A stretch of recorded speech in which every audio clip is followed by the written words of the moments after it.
Inside of the museum, they actually had the notice actually from the government to these families. All the families on this point got a letter, and it was saying that they had 2 weeks to vacate the premises. Ready to go, Ezra? Yeah, okay. Where are we gonna go? We gotta hop the curb. Yep. Gotta hop the curb.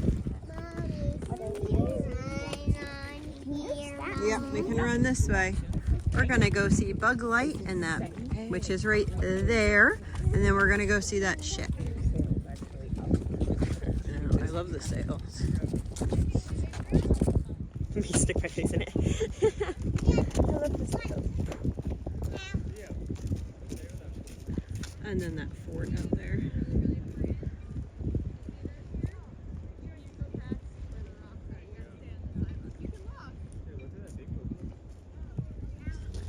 Do you see the barge over there? You see that? The big ship? That's a big.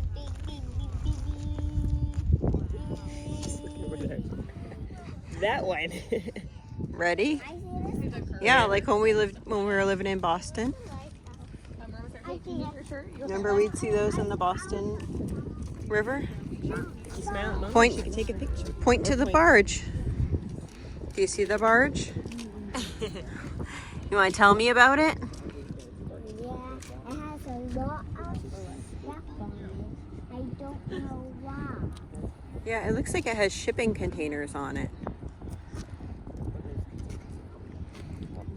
Shipping containers like that bring supplies to where we are. Yeah. No, it's too white. I need to go a lot closer. I can't get it because it's too white. Mom, can we go on that stairway right there? Let's go. At that light.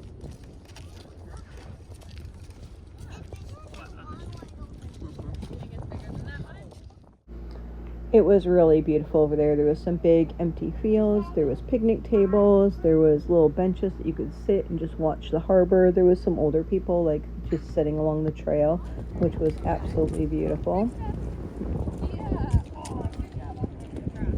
Oh, that's cute. It has like in memory of.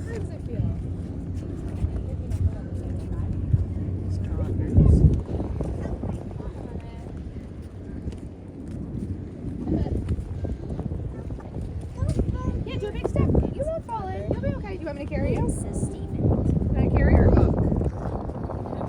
Alrighty. Alright.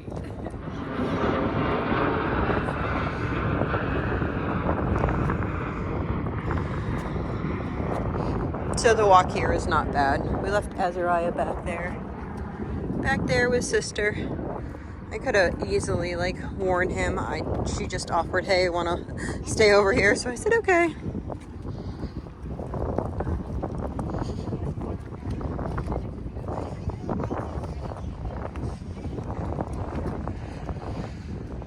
It actually turned out to be quite a lesson because on the way out we actually passed the port where all the shipping containers were, and so they saw we were in kind of a traffic jam, and they could see the crane or whatever moving the shipping containers. So it answered a lot of the questions on how supplies get from one place to another. Go ahead, stand right there.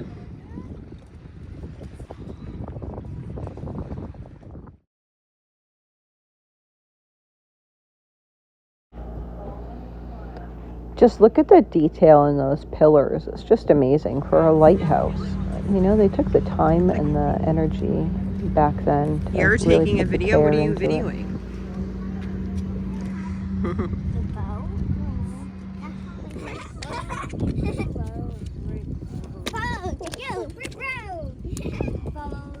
Bug Light was erected in 1875 at the end of the 1,990-foot break, which protects Portland's inner harbor from the ocean storm. The area around the breakwater has been filled in. It's now Bug Light Park. In inspired by the 4th century, I'm not sure how to say that, Chorak monument built near Acropolis in Athens. The unique style of the lighthouse sets it apart from any other lighthouse in the world. It was adopted as an official seal of the city of South Portland in 1940. The lighthouse is owned by the city of South Portland and has been maintained by South Portland Cape Elizabeth Rotary Club since 1989. It is listed on a National Register of Historic Places. Are you snuggied in? You're so cute. It's just like you got it like.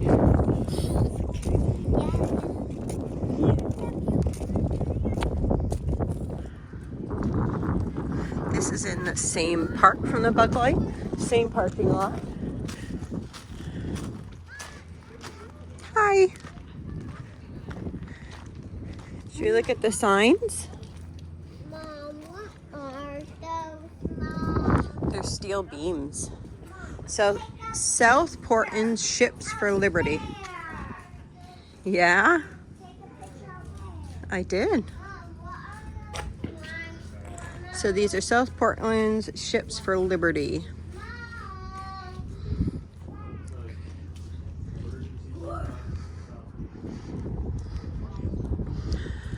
In the mid-1800s, when South Portland was still part of Cape Elizabeth, its waterfront appeared as a continuous line of bustling yards building and repairing ships.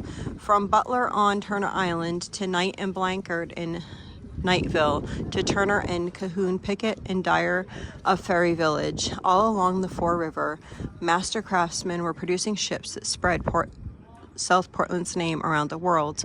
By the end of the century, with transition from wooden to steamships, just a few South Portland's world-renowned shipyards continued to build ships. One of those remaining yards in Cumberland Shipbuilding Company was wooden cargo ships for World War I on Cushing Point. In 1941, Todd Bath Iron Shipping Builder Corporation constructed one of the most advanced shipyards in the world.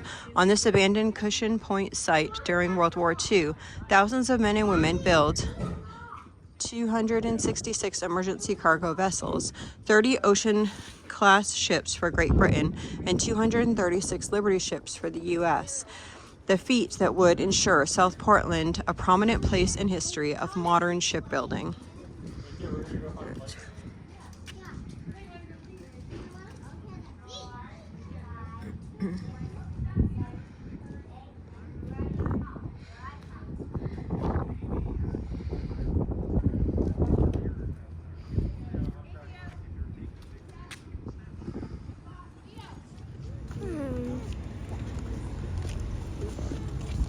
Are you having a happy time in there?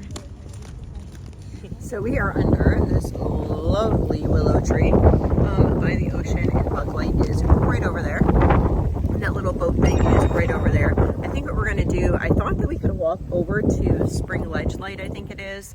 I thought we could walk over to that park along with the fort, and we can't. We actually have to drive over there, so it's going to be a separate adventure.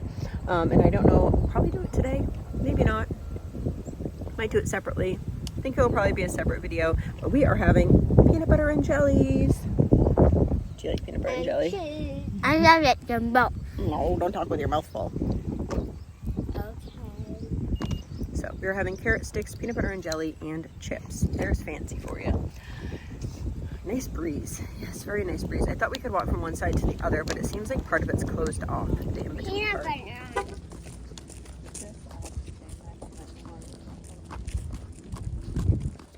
an anchor. What is that?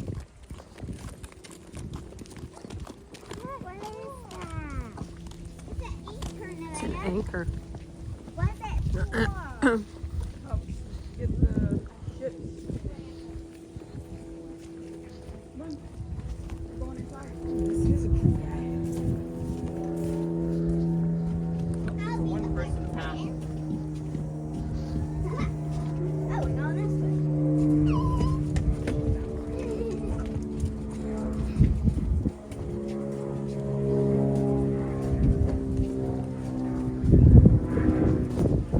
Cushing Point House, home of South Portland Historical Society. No, holding hands.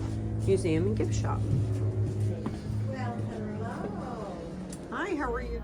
If you know me, you know that I'm always looking for new books to read aloud to my kids. So I take pictures of the books and then ask the local library, and then we're able to read those titles out loud. I thought I would share it with you guys because these ones looked especially fun. So look on the look on the bookcase here, see if there's any titles. That one at the end, the Roosevelt one, looks really intriguing to me. I want to see if I can find that one. So we just went into this Cushing house. I couldn't actually video inside of there, but they have a nice little gift shop in there. It's free. It's a cute little museum. The guy is very knowledgeable. He is part of the Historical Society, so he gave us a whole background on the history side of South Portland, and so that was really nice. Now, we got postcards. A lot of times I'll let the kids get a postcard because they have pen pals and they will send them over to their pen pals. So we are going to walk back to our vehicle and then head over to Spring Ledge Light. So the museum was small, but it was free. They had information about the Civil War and how Portland, what was happening in Portland in the Civil War. Then they have this small room that I guess they do different displays on a regular basis. So they had some things with like fire equipment and stuff in it, which was interesting. So I guess they rotate that. The gentleman who was there today was from the Historical Society, and he used to be a boating captain out here on the harbor, so it was interesting talking to him. And he used to go out to all these little islands and stuff over there, so that's pretty cool. So in this area, the gentleman was actually saying inside of the historical side is that there was a bunch of houses here, and the government actually gave people money and they all had to leave in order to build the port. So the ultimate sacrifice, this park memorial is dedicated to all families whose homes and heritage were destroyed in 1942, so the shipyard could be built during World War II.